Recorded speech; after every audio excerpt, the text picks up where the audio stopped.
Welcome to everybody who came today, to the superintendent. I'm not sure whether there's any board members in the audience. All of the media that's come today, thank you very much for coming. Today is a special day. It's the beginning and the kickoff of Zoo Crew Engineers Gone Wild. This is a curriculum that's incorporating the love of animals and your willingness to do something to help animals, both in captivity and in the wild. So today we have a special program. We have David and Lauren from the Wildlife Learning Center, and they have brought today with them a serval.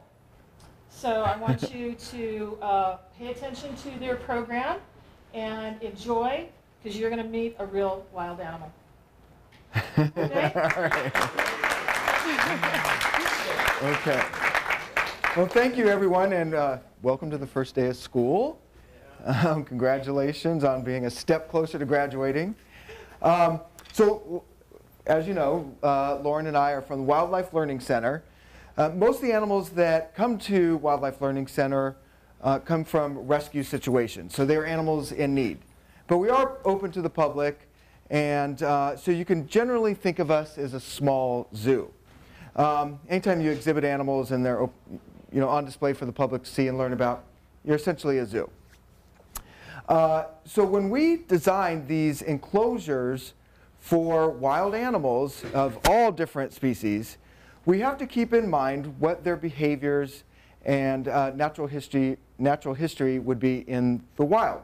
So there's a lot of design aspects that we have to incorporate into building an enclosure. And for some of the big zoos, like the LA Zoo and the San Diego Zoo, they build these multi-million-dollar exhibits that involve architects and engineers and biologists who come together and create an environment that's stimulating for the animal and safe for the keepers, and allows the public to view the animals in a safe manner. So there are a lot of things to consider, and so we were brought in to kind of talk about the different challenges that we face in designing these enclosures. The first and most important thing that we want to do is to create a stimulating environment for the animals. These are wild animals. They're not domesticated. And so they are cared for much differently than our dogs and cats at home. In the wild, oftentimes animals will explore long distances, and they'll travel far in search of mostly for food, or sometimes mates, but largely they spend their time foraging for food. Now, when they're in a zoo environment, their space is limited. It's much smaller. But there are things we could do to challenge them to find their food, because looking for food is a challenge. It takes effort. It takes work. So we try and make it challenging as possible for them to find their foods. And there's some very easy things you can do. Some simple, inexpensive things, all the way to more expensive, elaborate ways of producing food for the animals. One of the easy things that we do is simply to hide the food throughout the enclosure. Then they have to learn to find it. They have to smell for it. They have to search for it. They have to explore. They have to access the food from an area that's inaccessible. So these are ways that we can keep the animals busy and active and displaying natural behaviors by looking for their food. Because animals are oftentimes moving to different areas, they're coming across different scents, different objects, different things to explore. So one of the ways that we can vary their environment like they would experience in the wild is to change around their surroundings. So we can change things around. We can add new items, new boulders, new logs. We can add scents. Animals in the wild will come across other animals, and so they'll use their olfaction, their sense of smell, to detect these animals, and it creates interest and curiosity in them. And so we can use a number of different things to stimulate them, stimulate their sense of smell, and get them interested in their surroundings. So we'll spray things, even just perfume, or spices, or animal manure even. So that's a common way to interest a lion in its environment, is to use zebra scat. What do lions prey on in the wild? Oftentimes zebra. So they'll sense the zebra, they'll search their enclosure, they're hoping that they can find a zebra to prey on. And sometimes you can even create basically a zebra piñata, and you can hide meat in it. So the point is for them to work to get at that food. They have to rip this zebra piñata open. It takes time, it keeps them busy, and it prevents boredom from setting in. So that's one simple technique that a lot of zoos use, is to hide their food around the enclosure to keep them busy. You could also switch animals from one enclosure to another. So we may want to put, say, our foxes in the enclosure with our wildcats. It gives them a new environment, new smells, it changes things up, it keeps them, again, interested and stimulated and enriched. So these things that we're talking about are referred to as behavioral enrichment. And it's exactly how it sounds. It's enrichment. Behavioral enrichment enriches their behavior and keeps them stimulated and interested in their surroundings. Was there anything along those lines that you'd... Special doors, special latches. Ah, okay. Yeah, the other thing, especially when you're working with wild animals, is to ensure that the keepers are safe and the animals are safe and the public's safe. So all of our enclosures have what's called a switch area. And it means switching an animal over to another area where you can lock them over and then access the primary enclosure for cleaning and feeding and hiding food and adding scents. Switch areas involve having a switch door that can be opened and closed from the outside. So you could safely move the animals over without ever having to go in the enclosure. And a lot of these are done electronically. At our place, we're a small facility. We manually open the switch door, move the animal over, and then close it so that we can go in and take care of their primary space. In a lot of animals, they'll use hydraulics because we're talking about very, very heavy doors. If you design a door that's going to keep, say, a gorilla from going back through it, it's going to have to be made of very, very heavy steel. And you're going to need some engineering to lift and open and close the door.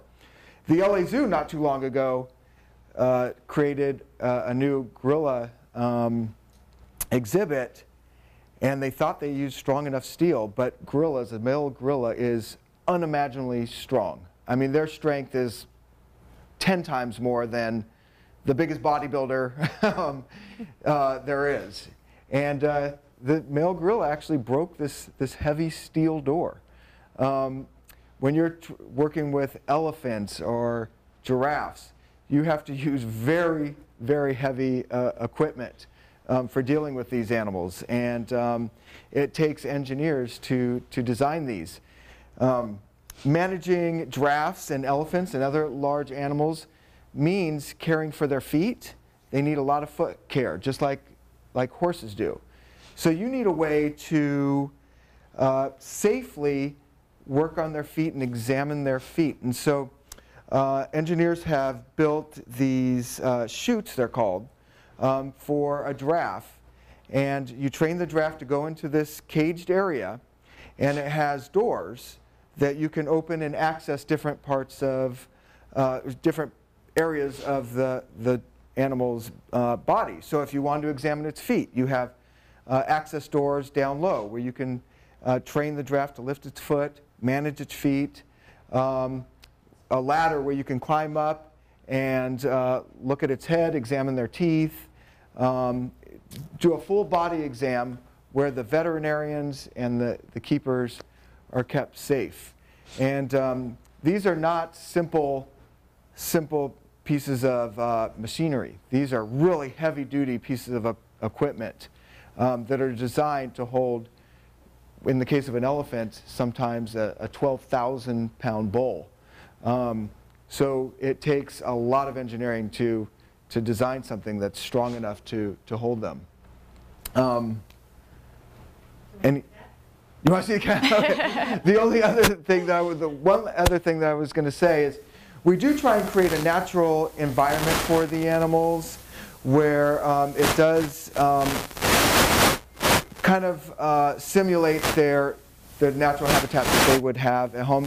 And that's not just for the animal, it's for the public, so that they can see the animal in the context of its environment and understand that it has specific adaptations for its specific environment. And so aquatic animals have to have obviously a water source. That water source has to be kept very clean, so they'll have ultraviolet light filters and other ways of purifying the water. And a varied terrain is always nice with lots of variety. More important than actual space is to have a complex environment with a lot of complexity and a lot of things to explore. That's so much more meaningful than a large space that doesn't have a lot of complexity to it. And you might be aware that the LA Zoo has been in the news recently for their elephants. And there are people that believe that the elephants would be better off not at the zoo. The LA Zoo's elephant exhibit is one of the best in the world. And it's not as big as the amount of space they'd explore in the wild, but they can constantly move all day. And that's what is important. They can move all day, and that's what they do. Critics make the argument that elephants travel long distances in the wild. And a big reason that they do that is because they will decimate a food source. A herd of elephants will move in, they eat the trees, they eat the grasses, they eat everything. They decimate the food, and they have to move on to find more food.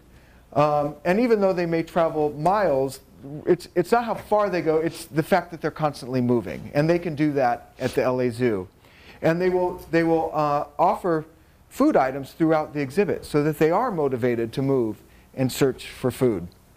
So anyways, that was just the last bit I'd wanted to add. So my coworker here, Lauren, has brought one of her favorite animals, which is called a serval.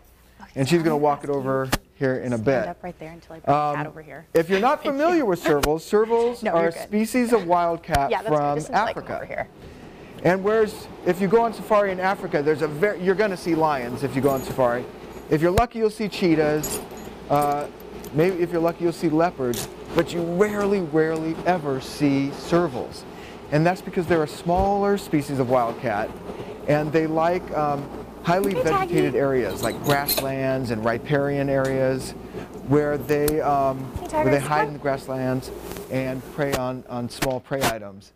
So anyways, we'll welcome Tag here.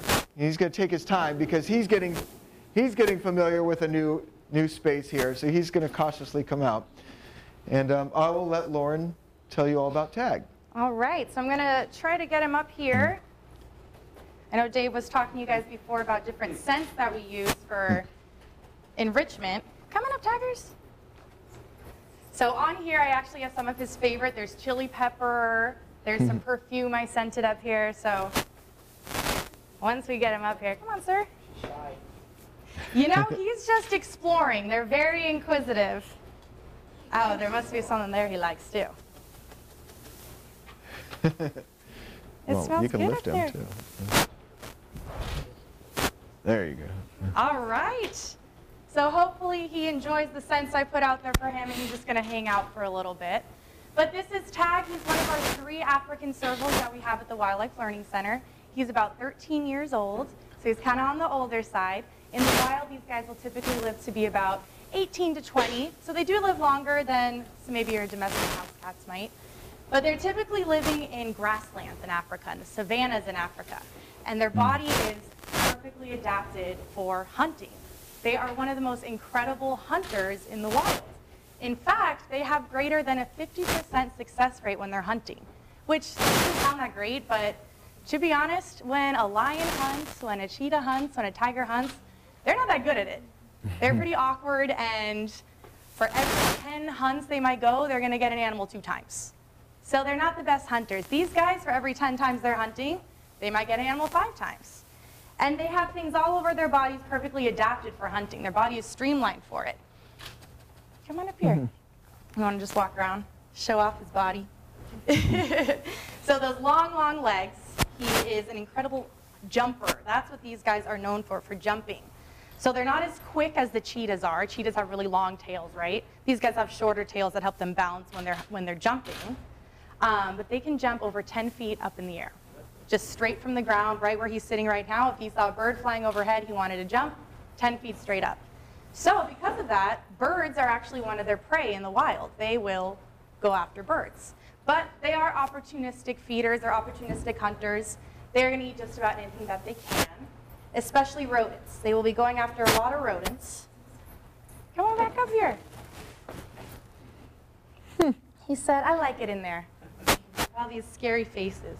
But they do hunt for rodents a lot. Their ears, that's usually the first thing people notice when they look at servals. Their giant ears, right? They're incredible.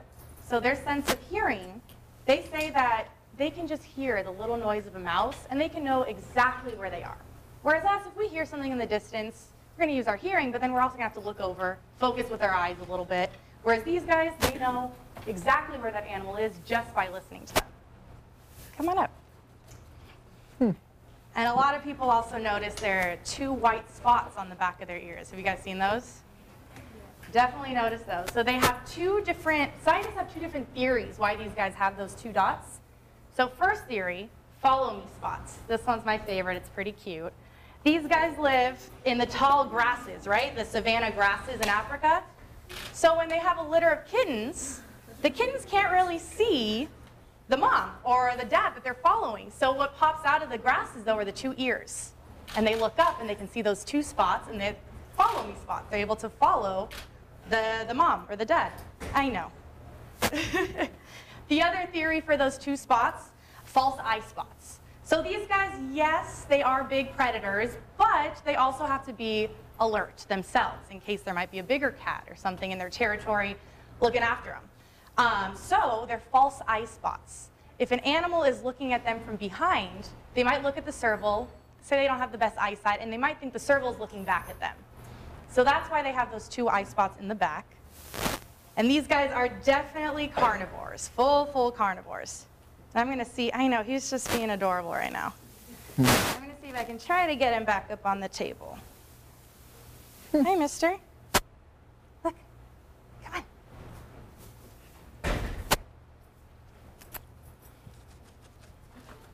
on. Sit. Sit. Good boy. There we go.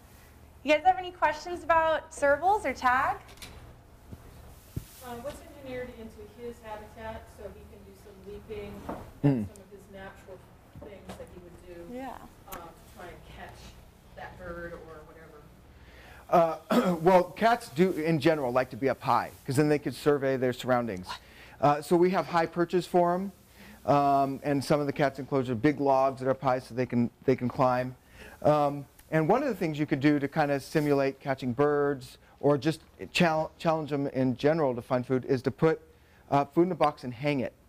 And you could swing it. And then you make it a game. It's fun for them. And they try and catch it.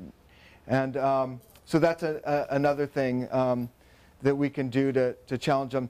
At the San Diego Zoo, they hung a large, I think it was a goat leg, for a jaguar. And they swung it around. The jaguar had to leap up and grab it and rip it down to get its food. So, yeah, few of the things that we do for him too. They produce a zoological diet for carnivores. Pretty much everything now. There's a company called Missouri that makes a zoo diet for pretty much any species of animals. And historically, keeping animals, the most challenging part of keeping wild animals healthy and alive in zoos was the diet.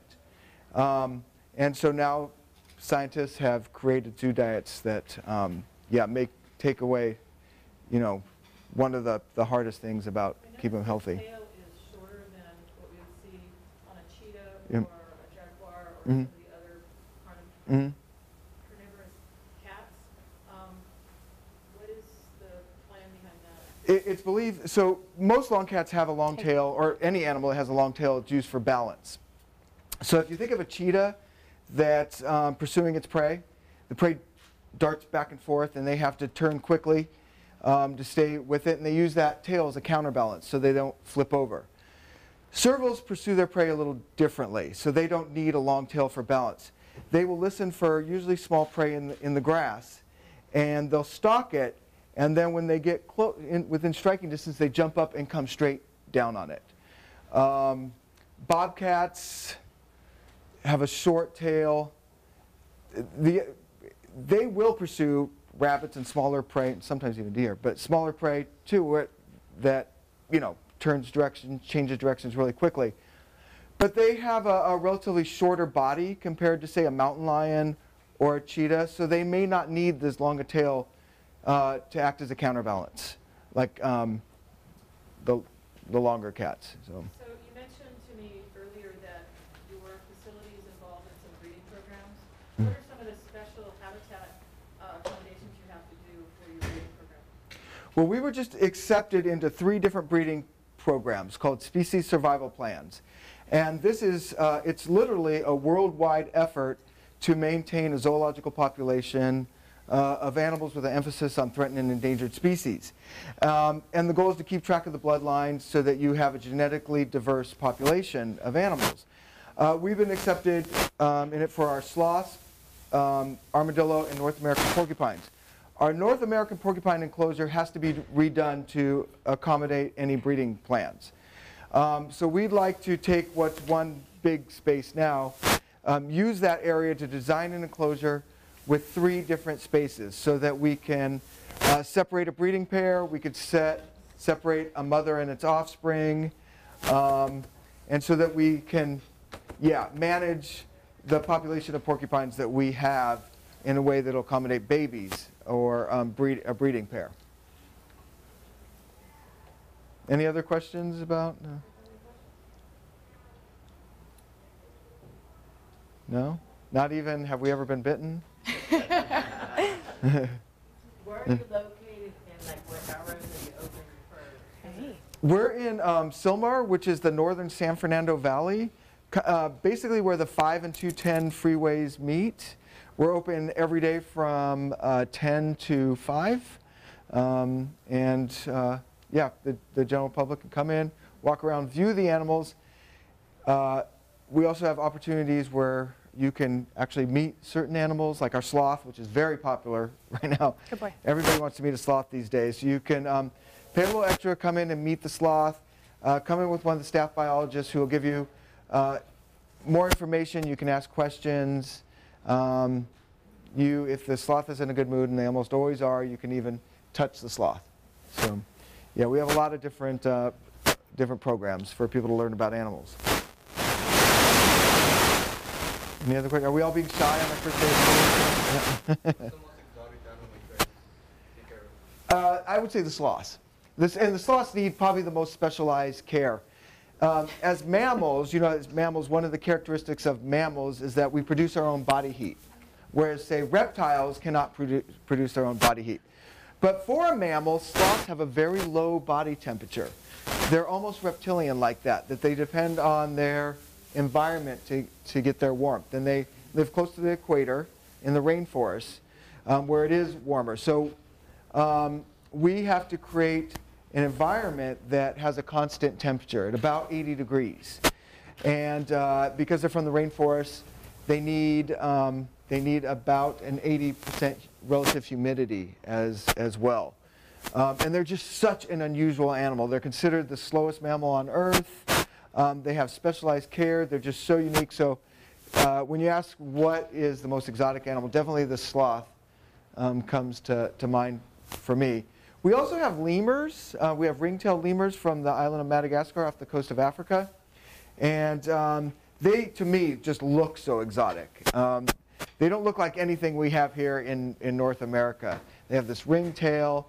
They have these beautiful eyes that just don't look like any other animal eyes that I can think of. So, You mentioned that most of your animals come from rescue situations. Can you describe what one of those situations would be? Yeah, a lot of times. So, unfortunately, I kind of blame the internet because the internet has made it accessible for people with an interest to have a wild animal as a pet possible. Unfortunately, different states have different laws pertaining to the keeping of wild animals as pets. California and New York, say, are two of the most restrictive states in the country. Other states completely allow the keeping of tigers, lions, monkeys, and all kinds of animals that are completely inappropriate to keep as pets. So anyways, we get a lot of animals that people attempted to make pets out of. Because even though it's illegal in California, it's not difficult to acquire an animal from a state where it is legal. They just drive it in. It's not hard. But they soon find out that it's, not what you'd call a good pet. And a lot of times these people will just relinquish the animals themselves.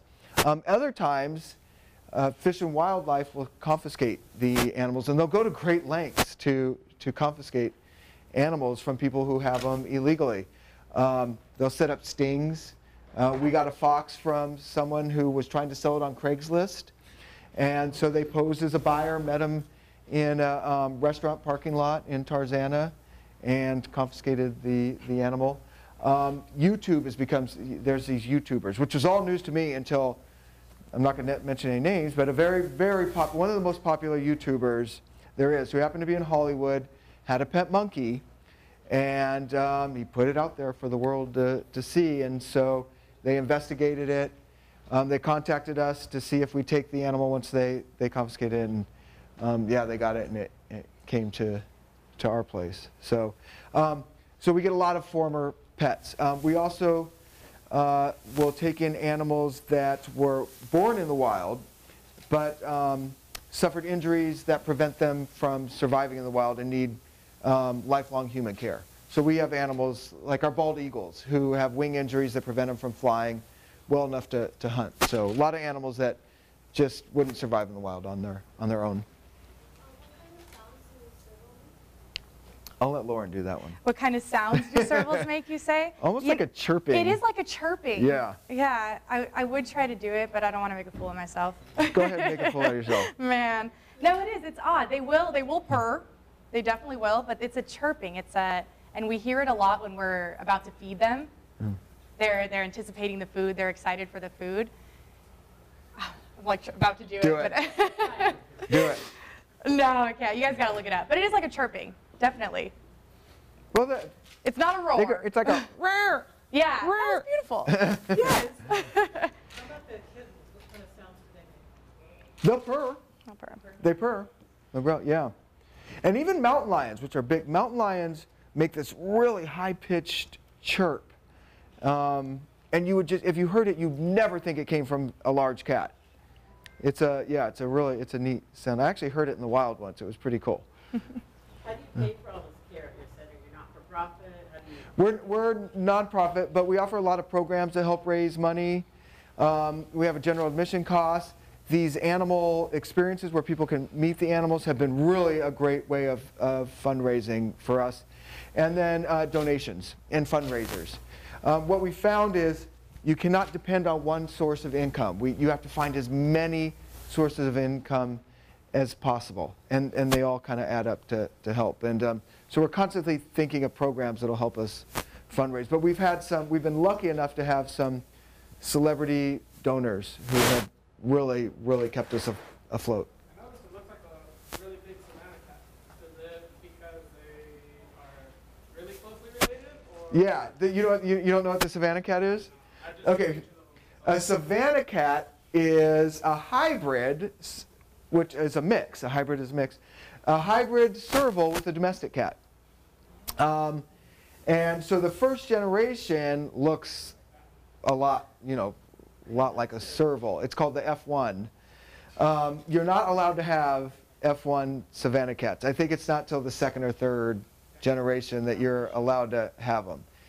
And I guess the appeal is to have a part wildcat. But these people spend a lot of money. I don't see the point. They spend a lot of money on these cats, and just get a Bengal. The Bengal. It's a hybrid too. But it's just, yeah. Absolutely. Can you talk a little bit about the training process? Like, how do you get him where you can bring him out like this? Well, we try and socialize it. So, yeah, if you didn't hear, how do we train the animals? And training is also a very good source of enrichment. Positive reinforcements keeps them busy after work to learn how to acquire a special treat. So, the goal with wild animals is they're always on alert, and they always have to look out for predators. And so, what we have to do is create an environment for them where they feel safe and trust us. So that's the I know you guys have to go. That's the bottom line, is to develop a lot of trust where they feel safe. And we're out of time, I assume? Yeah, okay.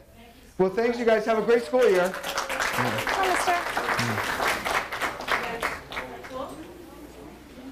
Should have put him back first. No, you can wait till they walk away. Okay, mister. Can I get, sorry, I'm with the Singer Lodge. Can I get your name? Oh, cool. Okay, mister, come on.